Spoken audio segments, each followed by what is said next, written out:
और सह प्रभारियों की घोषणा की। विजयंत जय पांडा उत्तर प्रदेश के चुनाव प्रभारी नियुक्त किए गए हैं। दुष्यंत गौतम उत्तराखंड के चुनाव प्रभारी नियुक्त किए गए हैं।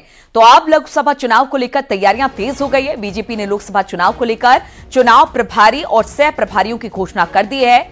विजयंत जय पांडा उत्तर प्रदेश के चुनाव प्रभारी नियुक्त किए गए हैं लोकसभा चुनाव के मद्देनजर। वहीं दुष्यंत गौतम उत्तराखंड के चुनाव प्रभारी घोषित कर दिए गए हैं। तो अब लोकसभा चुनाव की तैयारी फुल फ्लेजेड तरीके से बीजेपी कर रही है।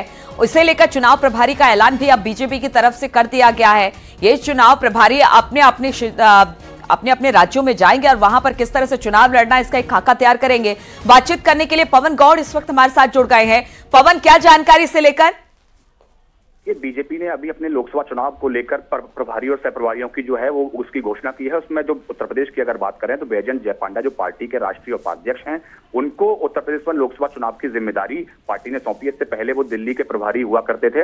अब उनको नई जिम्मेदारी उत्तर प्रदेश के चुनाव प्रभारी के रूप में दी गई है। उसके साथ साथ अगर उत्तराखंड की बात करें तो जो पार्टी के राष्ट्रीय महामंत्री और पहले से प्रदेश के प्रभारी है दुष्यंत गौतम, उन्हीं को लोकसभा चुनाव की जिम्मेदारी सौंपी गई है। इसका मतलब आप समझ सकते हैं कि बीजेपी पूरी तरह से अब इलेक्शन मोड में आ गई और उसमें अपनी तैयारी जो है पूरी तरह से तेज कर दी गई है। जहां एक तरफ पूरे देश भर के अंदर तमाम बड़े नेताओं के दौरे हो रहे हैं, चाहे प्रधानमंत्री नरेंद्र मोदी की बात करें, गृहमंत्री। बिल्कुल, और इसी को लेकर बीजेपी ने आप देख रहे हैं न्यूज़ 18 उत्तर।